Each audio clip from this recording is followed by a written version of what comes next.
Okay, hello everyone and how are you all and all the best for your IBC exams. Well ये video मैंने आप लोगों की request पर बनाई है। स्पेशल रिक्वेस्ट आई थी मुझे 10th सेमेस्टर से कि मैम हमें कुछ गाइडेंस दे दीजिए आईबीसी से रिलेटेड। वेल देखिए, गाइडेंस तक तो ठीक है, लेकिन इंपॉर्टेंट क्वेश्चंस जो लोग बोल रहे हैं कि मैं आपको इंपॉर्टेंट क्वेश्चंस बता दूं, वो मेरे लिए पॉसिबल नहीं है क्योंकि I am not the question paper setter at all. तो जितने टॉपिक्स मैंने क्लास में आपको पढ़ाए हैं 2-3 क्लासेस में, मैं सिर्फ उसके बारे में बता सकती हूँ यहाँ पर कि आपको उन क्वेश्चंस को कैसे अटेम्प्ट करना चाहिए अगर वो क्वेश्चंस आ जाते हैं। और इसके अलावा मैंने वीडियोस ऑलरेडी अपलोड की हुई हैं, तो आप वो देख सकते हैं। जो कंसर्न वीडियोस हैं जो मैंने टॉपिक्स आपके साथ डिस्कस किए हैं। इतने शॉर्टेस्ट पॉसिबल टाइम में मेरे लिए ये पॉसिबल नहीं है कि मैं आईबीसी के और सारे टॉपिक्स अपलोड कर दूं 1 या 2 दिन में। That's not possible. तो मैं आपको इतना बता सकती हूँ कि क्वेश्चंस को अटेम्प्ट कैसे करना है या क्वेश्चंस कौन से इंपॉर्टेंट हैं, जितना कि मैंने आपको बताया है क्लास में। For example, avoidable transactions. तो अवॉइडेबल ट्रांजेक्शंस में आपसे जनरली चांसेस कम है कि आपसे ये पूछा जाएगा अवॉइडेबल ट्रांजेक्शंस क्या होते हैं एज अ होल, लेकिन आपको फिर भी पता होना चाहिए कि अवॉइडेबल ट्रांजेक्शंस क्या होते हैं और कैसे अवॉइडेबल ट्रांजेक्शंस की रिपोर्टिंग होती है, कौन रिपोर्ट करता है, और ऐसे केसेस में क्या लीगल कॉन्सिक्वेंसेस होते हैं और कौन से काइंड्स होते हैं। ये मोटा मोटा आपको अगर अवॉइडेबल ट्रांजेक्शंस का मतलब समझ में आ गया तो आप कोई भी आंसर बनाकर भी लिख सकते हैं अगर आपको नहीं भी आता है ज़्यादा। तो अब आते हैं उसमें काइंड्स में। सबसे इंपॉर्टेंट आता है यहाँ पे काइंड्स से क्वेश्चंस पूछे जा सकते हैं। Write a short note on preferential transaction, for example write a short note on undervalued transaction, write a short note on extortionate credit transaction. इस तरीके से क्वेश्चंस बन सकते हैं। तो आप आंसर कैसे करेंगे? तो शॉर्ट नोट का मतलब ये नहीं कि आप उसको 4 लाइनों में खत्म कर देंगे, चाहे वो 5 नंबर का हो चाहे वो 2 नंबर का हो। 2 नंबर का कोई क्वेश्चन ऐसा सच नहीं आएगा, 5 नंबर का तो कम से कम क्वेश्चन बनता ही है। तो सपोज करो प्रेफरेंशियल ट्रांजेक्शन पर आंसर देना है, तो आप क्या बताएंगे? प्रेफरेंशियल ट्रांजेक्शन के एसेंशियल्स क्या होते हैं। प्रेफरेंशियल ट्रांजेक्शन एक अवॉइडेबल ट्रांजेक्शन होता है। फिर आप उसमें बताएंगे प्रेफरेंशियल ट्रांजेक्शन क्या नहीं होते हैं। फिर आप उसमें एक इलस्ट्रेशन देंगे, 1 या 2 दे दे तो बहुत ही अच्छी बात है। हमेशा कोई भी आईबीसी का कोई भी क्वेश्चन हो, उसको अगर इलस्ट्रेशन या एग्जाम्पल से सपोर्ट करेंगे तो आपके आंसर बहुत अच्छा दिखेगा। मैं ये नहीं कह रही कि केस लॉज ही लिखने हैं, केस लॉज इंपॉर्टेंट नहीं है आईबीसी में। आप प्रोविजंस लिखिए, प्रोविजन लिखिए, और अगेन मैं आपको ये कहूँगी कि रट्टू तोता ना बने, आप समझ के लिखिए। उसमें पॉइंटर्स याद कीजिए कि पहली चीज़ ये है, सेकेंड चीज़ ये है, तीसरी चीज़ ये है। क्या चीज़ है जो प्रेफरेंशियल ट्रांजेक्शन में आती है, क्या एसेंशियल्स हैं, क्या एसेंशियल्स नहीं है, यानी कि क्या चीज़ें नहीं आती हैं, क्या एग्जेम्पशंस हैं, क्या एक्सेप्शंस हैं जो प्रेफरेंशियल ट्रांजेक्शन में नहीं आएगी। प्रेफरेंशियल ट्रांजेक्शन के क्या लीगल कॉन्सिक्वेंसेस हो सकते हैं, तीसरी इंपॉर्टेंट पॉइंट। और चौथा पॉइंट, उसको इलस्ट्रेशन या एग्जाम्पल के द्वारा सपोर्ट कीजिए। कुछ लिखिए उसके ऊपर कि क्या कैसे कब हम बोलेंगे ये प्रेफरेंशियल ट्रांजेक्शन है, कब हम बोलेंगे प्रेफरेंशियल ट्रांजेक्शन नहीं है जो दिख रहा है। राइट तो आप अगर ये सारी चीज़ें इनकॉर्पोरेट करते हैं अपने आंसर में तो आपका आंसर पूरा हो जाता है। और अगर आप उसमें सेक्शंस बता देंगे कि सेक्शन प्रेफरेंशियल ट्रांजैक्शन का आप 43-44 सपोज करो बता देंगे, आपको एग्जैक्टली याद नहीं आ रहा कि लीगल कॉन्सिक्वेंसेस कौन से सेक्शन में दिए हैं, मत लिखिए। लेकिन अगर आपने ब्रॉडली भी बता दिया कि सेक्शन 43 एंड 44 में इसके बारे में बात की गई है, सफिशिएंट है, तो आपसे स्पेसिफिकली कोई नहीं पूछ रहा। रॉन्ग इन्फॉर्मेशन लिखेंगे तो मार्क्स कटेंगे, ये नहीं करना है। दूसरी इंपॉर्टेंट चीज़, आप शॉर्ट फॉर्म्स में नहीं लिखेंगे। फॉर एग्जाम्पल आपने लिखा कि एक क्वेश्चन आया कि what is the legal infrastructure of IBC, insolvency and bankruptcy code, तो आप आंसर में लिखेंगे that legal infrastructure of insolvency and bankruptcy code 2016। फिर ब्रैकेट में लिखेंगे hereinafter referred to as IBC. अब आप आगे आईबीसी लिखेंगे तो ओके है। अब लिख रहे हैं आईआरपी, व्हाट इज आईआरपी? तो शुरुआत में जहां पे भी आंसर में किसी भी आंसर में अगर आईआरपी अगर मेंशन कर रहे हैं तो इंसॉल्वेंसी रेजोल्यूशन प्रोफेशनल, फिर ब्रैकेट में लिखेंगे hereinafter referred to as IRP. Right अब आप आईआरपी आगे लिख सकते हैं। रॉन्ग इन्फॉर्मेशन नहीं बतानी है, प्रॉपर प्रोविजंस लिखेंगे, बहुत अच्छी बात है। नहीं लिख पा रहे हैं, याद नहीं हो रहा, ब्रॉडली प्रोविजंस बता देंगे, बहुत अच्छी बात है। ब्रॉडली प्रोविजन का मतलब है इस सेक्शन से लेकर इस सेक्शन तक है, इस पार्ट में है, इस चैप्टर में है, क्योंकि आपका पूरा आईबीसी 5 पार्ट्स में डिवाइडेड है, तो आप पार्ट्स में बताइए कि इस पार्ट के इस चैप्टर में है, बहुत अच्छी बात है। चैप्टर नंबर याद नहीं है, बिल्कुल भी लिखने की जरूरत नहीं है, गलत इन्फॉर्मेशन नहीं लिखनी है। देन आपको याद रखना है कि आंसर्स जो है वो जरूरी नहीं कि बहुत लंबे ही हों, long answers is not required at all. What is important that you have to incorporate all the important and relevant points. Now for example कई बार क्या होता है ना कि आपने पूरा प्रोविजन नहीं पढ़ा, सपोज करो आपने फास्ट ट्रैक प्रोसेस नहीं पढ़ा, आपको नहीं पता फास्ट ट्रैक प्रोसेस क्या होता है, या आप सपोज करो आपको नहीं पता कि insolvency resolution process for NBFCs क्या होता है, आपने नहीं पढ़े रूल्स। लेकिन अगर आपने मेरी वीडियोस देखी होंगी जहाँ पे मैंने दोनों के बीच में डिफरेंस बताया है और साथ में मैंने कमेंट सेक्शन में उसका पूरा नोट्स दिए हुए हैं, राइट, अगर आपने उतना भी लिख लिया तो आपके मार्क, ऐसा नहीं है कि आप फेल हो जाओगे, आप उतना लिख लोगे, आपके, मैं ये नहीं कह रही कि 80% मार्क्स आएंगे, 90% मार्क्स आएंगे, पर आप पास हो जाओगे, इतना जरूर होगा, राइट। तो अगर आपको पूरा प्रोविजन एनबीएफसीज का सपोज करो नहीं पता है, पर आपने सीआईआरपी एंड एनबीएफसीज के बीच का डिफरेंशिएशन देख लिया है, आपको पता है इस सीआईआरपी से एनबीएफसी का प्रोसेस कैसे अलग है, तो आपने एनबीएफसीज वाला जो पॉइंट्स हैं, जितने भी पॉइंटर्स हैं वो तो याद कर लिए। तो अगर क्वेश्चन पेपर में अगर आ जाता है कि discuss the insolvency resolution process of NBFCs, तो उसमें क्या लिखेंगे, तो आप उसमें वो जो डिफरेंशिएशन वाले पॉइंट्स जो एनबीएफसीज वाले थे ना वो सारे लिख दीजिए, वो आपका आंसर सही हो जाएगा। और अगर आपका दिमाग इतना वहां पर काम कर रहा है कि आप उसको एक एग्जाम्पल के द्वारा समझा दें, एग्जाम्पल के द्वारा कैसे, जैसे क्रेडिटर कौन है, जनरली बैंक्स होती हैं, राइट। तो आप सपोज करो एसबीआई बैंक हैज लेंडेड और has given so much loan, इतना amount of loan to so and so corporate और so and so company, suppose करो किंगफिशर। तो इस तरीके से आप एग्जाम्पल्स में बता दो कि किसने किसको क्या दिया, कितने दिनों में आया, टाइमलाइंस होती हैं, राइट। आप उस टाइमलाइन के द्वारा, उस एग्जाम्पल के द्वारा टाइमलाइन को एक्सप्लेन करो, पूरे मार्क्स मिलेंगे आपको। आपने ज्यादा तैयारी नहीं भी की ना, आपको बहुत अच्छे मार्क्स मिलेंगे, राइट। लेकिन फोकस जरूरी यहाँ पर ये है, कुछ टाइम के लिए फोकस जरूरी है यहाँ पे। देन केस लॉस, मैंने आपको बताया केस लॉस इंपॉर्टेंट नहीं है इतना, आप एग्जाम्पल्स के या इलस्ट्रेशंस के द्वारा अगर सपोर्ट करें आंसर को, दैट इज सफिशिएंट। देन आप जब अपना प्रेजेंटेशन देंगे, अगर आप उसको फ्लो चार्ट्स के द्वारा समझाते हैं, सपोज करो कि आप फ्लो चार्ट के द्वारा अगर एक सीआईआरपी का ही प्रोसेस समझा रहे हैं, पहले क्या होता है, दूसरे या फ्रेश स्टार्ट प्रोसेस है फॉर एग्जांपल, राइट। तो फ्रेश स्टार्ट प्रोसेस में ये कंडीशंस हैं, कौन कौन से क्वालिफाइंग डेट्स होते हैं, फिर क्वालिफाइंग डेट्स में कौन से डेट्स एक्सक्लूडेड हैं, तो क्वालिफाइंग डेट्स में जो 3 तरीके के होते हैं, ऐसे फ्लो चार्ट बनाया 1 2 3, ठीक है, और उसमें फिर पहला बता दिया, दूसरा बता दिया, तीसरा बता दिया। This is how you are going to present. अगर आप ऐसे प्रेजेंट करेंगे तो बहुत अच्छा लगेगा, बजाय उसको बहुत तरीके से पैराग्राफ्स वाइज लिखे जा रहे हैं बहुत सारे पॉइंट्स, ठीक है, ये नहीं करिए। जितना आसान, simple, easy to understand presentation होगा, उतने ज़्यादा अच्छा चांसेस हैं कि आपको अच्छे मार्क्स मिलेंगे, राइट। छोटे टाइम में, यानी कि कम टाइम में, शॉर्टेस्ट पॉसिबल टाइम में, स्मार्टेस्ट मैनर में अगर आप आंसर्स कर सकते हैं आईबीसी के, तो आपको मार्क्स जो हैं वो अच्छे मिल सकते हैं।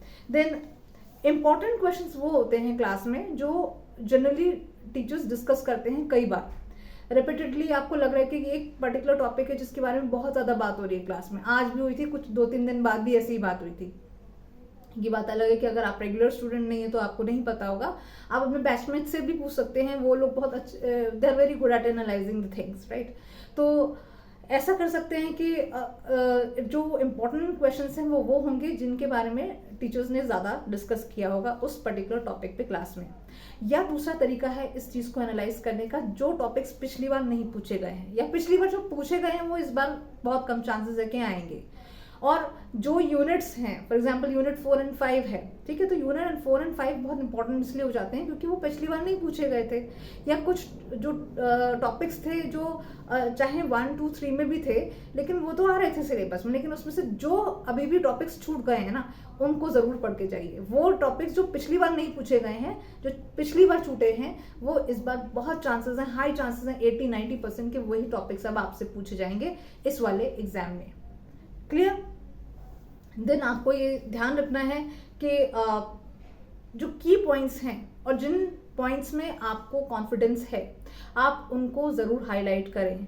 आई डोंट मीन कि आप हाइलाइटर मतलब लाल पीले पेन से उसको हाईलाइट कर रहे हैं, आई मीन कि आप चाहे पेंसिल से, चाहे पेन से ही हाईलाइट करें, अंडरलाइन करें, तो वो अलग से दिखेगा, it will be more expressive, your answer will be more expressive. और हो सकता है कई बार आप गलत भी आंसर लिखेंगे तो वहां पे नजर नहीं जाएगी, क्यों, लेकिन अगर आप कॉन्फिडेंट नहीं है तो गलत इंफॉर्मेशन को हाईलाइट ना करें, उसको छोड़ दें, उसको वहां हाईलाइट ना करें, क्वेश्चन के हिसाब से ही आंसर दें। क्वेश्चन पूछा गया है कुछ और, आंसर दे रहे हैं कुछ और, ये काम नहीं करना है। लेकिन हाँ, अगर आपको ऐसा लगता है कि I will not be able to answer at all, 0 आएगा आपका, राइट, आपको बिल्कुल कुछ नहीं पता है, तो आप कुछ तो लिखेंगे उसमें। कोई भी क्वेश्चन जो है वो अनअटेम्प्टेड नहीं होना चाहिए। हो सकता है एग्जामिनर का मन करे और वो आपको एक आध नंबर, आधा नंबर दे दे, तो आप कम से कम पास हो जाओगे, बेहतर नंबर आ जाएंगे। तो कोई भी क्वेश्चन ब्लैंक नहीं छोड़ना है कि मुझे आता नहीं है तो इसलिए मैंने किया ही नहीं। कुछ नहीं तो एग्जाम्पल लिख दो एक, राइट। टेक्निकल वर्ड्स का यूज करना बिल्कुल इंपॉर्टेंट नहीं है। अपनी लैंग्वेज में जितना आपको समझ में आया उसको सिंपल तरीके से अगर आप एक्सप्रेस करेंगे तो आपके मार्क्स जो हैं वो कहीं नहीं जाएंगे। देन लेजिबल हैंडराइटिंग का बहुत ध्यान देना है। स्मार्ट हैंडराइटिंग की ज़रूरत नहीं है, आप शब्दों को क्लियर रखिए, मोती जैसे शब्द यूज़ करने की ज़रूरत नहीं है, लेकिन Z जो है वो 2 नहीं लगना चाहिए, 5 जो है वो S नहीं लगना चाहिए। इट शुड बी देखने में, समझने में आसानी हो, राइट। और इसके अलावा जब आप आंसर्स लिखते हैं तो जो पहला, जैसे एक आंसर अगर आपने लिखा है तो उस आंसर के बाद में जो नेक्स्ट फ्रेश आंसर होगा वो फ्रेश शीट पर आएगा। अगर सपोज करो क्वेश्चन नंबर 1 है, आप क्वेश्चन नंबर 1 जो है आंसर जो एक शीट है उसमें पूरा उसकी जो लास्ट लाइन है वो फ्रेश शीट पर आ रही है। अब आपने सोचा इतना सारा स्पेस है तो यहाँ से नेक्स्ट क्वेश्चन शुरू कर देते हैं। ऐसा ना करें, क्योंकि इससे क्या होता है, इससे कंफ्यूजन हो जाती है एग्जामिनर को, और कई बार फिर आपको रीवैल्यूएशन के लिए भी डालना पड़ सकता है कि कहीं मार्किंग में कोई प्रॉब्लम तो नहीं आ गई, कहीं मिक्स तो नहीं हो गया।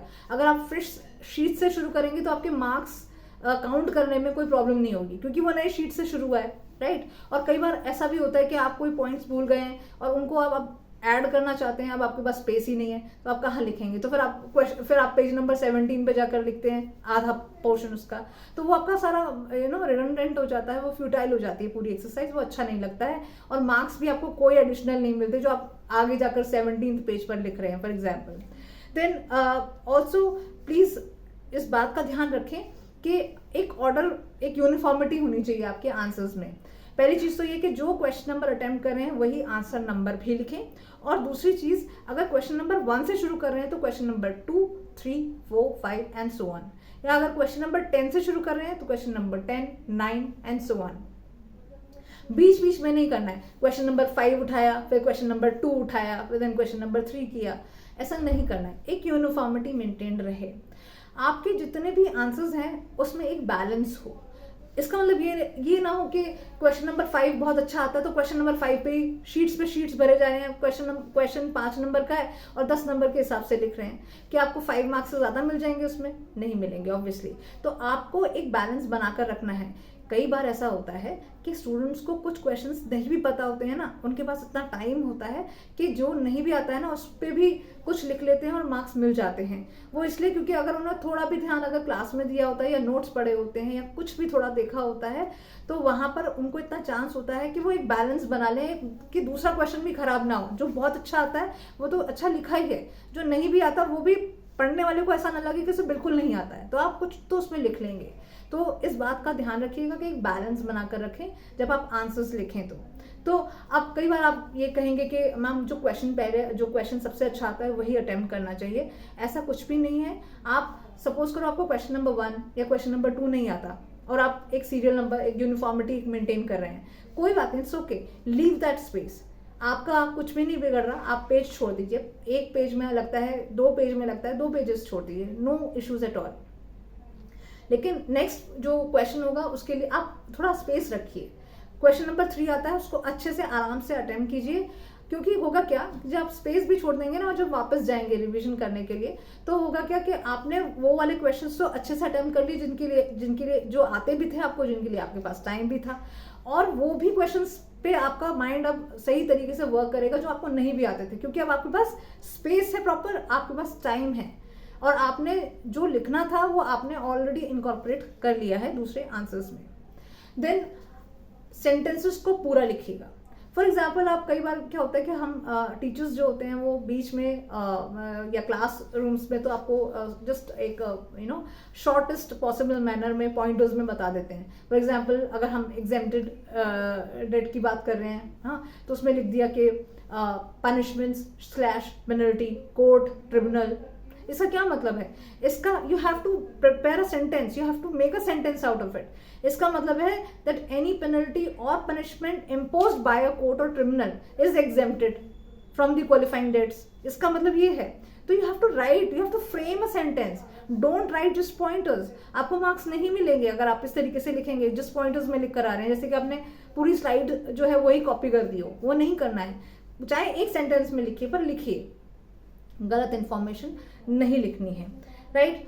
सो द थिंग इज कि ये सारी चीज़ें अगर आप ध्यान रखते हैं तो आई थिंक आपको आईबीसी में अच्छे मार्क्स मिल सकते हैं। And as far as important questions are concerned, जितना मैंने पढ़ाया है उसमें मैंने आपको जैसे बताया कि प्रेफरेंशियल ट्रांजैक्शन पे शॉर्ट नोट्स आ सकते हैं, अंडर वैल्यू ट्रांजैक्शन या एक्सटॉर्शनेट क्रेडिट ट्रांजैक्शंस, ये 3 इंपॉर्टेंट टॉपिक्स हैं जिन पे आपको शॉर्ट नोट्स आ सकते हैं। और मैंने आपको बता भी दिया है कि इनमें क्या क्या चीज़ें रखनी हैं, तो आपको उनके एसेंशियल्स और उनके लीगल कॉन्सिक्वेंसेस एंड उनके इलस्ट्रेशंस, अगर ये तीनों चीज़ें इनकॉर्पोरेट करते हैं आपका आंसर पूरा हो जाएगा।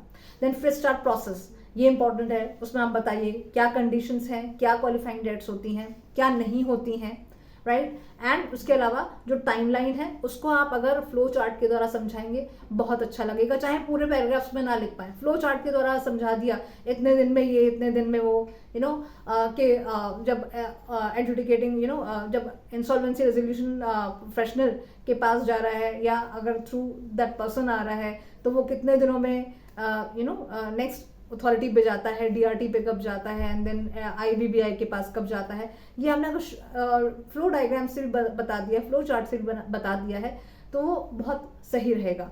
हेडिंग्स, सब हेडिंग्स दीजिए, सब हेडिंग्स देंगे तो उसमें समझ में आ जाएगा कि आप बताना चाह रहे हैं। सही, अगर आपको टाइमलाइन पता है, इतने days, 14 days, 30 days, what ever, अगर आपको पता है उसको हाईलाइट कीजिए, कुछ भी ज़्यादा उसमें लिखने की ज़रूरत नहीं है। फिर आप लिखेंगे तो बहुत अच्छा रहेगा, लेकिन आप इतना बता रहे हैं इसका मतलब समझ में आ गया एग्जामिनर को आप बताना क्या चाह रहे हैं, अगर आपके पास टाइम बहुत शॉर्ट है तो। लेकिन कोशिश कीजिएगा पूरा आंसर सही तरीके से रेलेवेंट पॉइंट्स को इंक्लूड करके ही आप आंसर लिखेंगे, राइट। देन आई थिंक काफ़ी सारे पॉइंट्स जो हैं वो यहाँ पर कवर हो गए हैं, और मुझे नहीं लगता कि इसके अलावा कोई और इम्पोर्टेंट पॉइंट आपको बताने की ज़रूरत है। डिफरेंसेस का भी मैं शुरुआत में बता चुकी हूँ, जैसे एनबीएफसीज का इंसॉल्वेंसी रेजोल्यूशन प्रोसेस जो है वो इम्पोर्टेंट है, और कौन से रूल्स या कौन से रेगुलेशंस अप्लाई होते हैं, ये सारी चीज़ें इंपॉर्टेंट हैं। वो सीआईआरपी से कैसे अलग होता है वो इंपॉर्टेंट है, इलस्ट्रेशन के द्वारा समझाएंगे तो और भी अच्छा लगेगा। तो इस तरीके से आपके इंपॉर्टेंट पॉइंट्स कवर होते हैं। अवॉइडेबल ट्रांजैक्शंस में मैंने आपको बता दिया, आपको NBFCs, insolvency resolution process of NBFCs हो गया, फास्ट ट्रैक प्रोसेस हो गया, एंड फ्रेश ट्रैक प्रोसेस हो गया। ये 4 पॉइंट्स हैं जिनको आपको ध्यान से पढ़ना है, जो मैंने आपको अभी तक क्लास में पढ़ाया है। और अगर आपको समझ में नहीं आया है तो मैंने शॉर्ट वीडियोस भी इनसे रिलेटेड, कुछ शॉर्ट वीडियोस भी हैं वो डाली हैं, जैसे कि अवॉइडेबल ट्रांजैक्शन से रिलेटेड। आई होप आपको ये सारी चीज़ें दिमाग में आपने बिठा ली होंगी, सेटल कर ली होंगी, और अगर आप इन पॉइंट्स का ध्यान रखते हैं तो मुझे नहीं लगता कि आपको आईबीसी में अच्छे स्कोर से कोई रोक सकता है। And then for the timing, thank you so much for watching this video and all the best for your IBC exams. I hope आपका बहुत अच्छा पेपर हो IBC से रिलेटेड। बाकी के जो और भी जो टॉपिक्स हैं वो मेरे लिए पॉसिबल नहीं है कि मैं 1 या 2 दिन में अपलोड कर पाऊँ। कोशिश करूँगी कि जितना हेल्प हो पाएगी कोशिश करूँगी। आप कमेंट सेक्शन के द्वारा बता सकते हैं अगर शॉर्टेस्ट पॉसिबल मैनर में अगर कोई चीज़ आपको जाननी है तो। अदरवाइज अभी तो बहुत कम टाइम है तो it is not possible at all, पर आप कमेंट सेक्शन से मुझे बता सकते हैं। अगर मेरे लिए पॉसिबल होगा तो उसमें मैं अपलोड भी करूँगी वो videos. So thank you so much, all the best.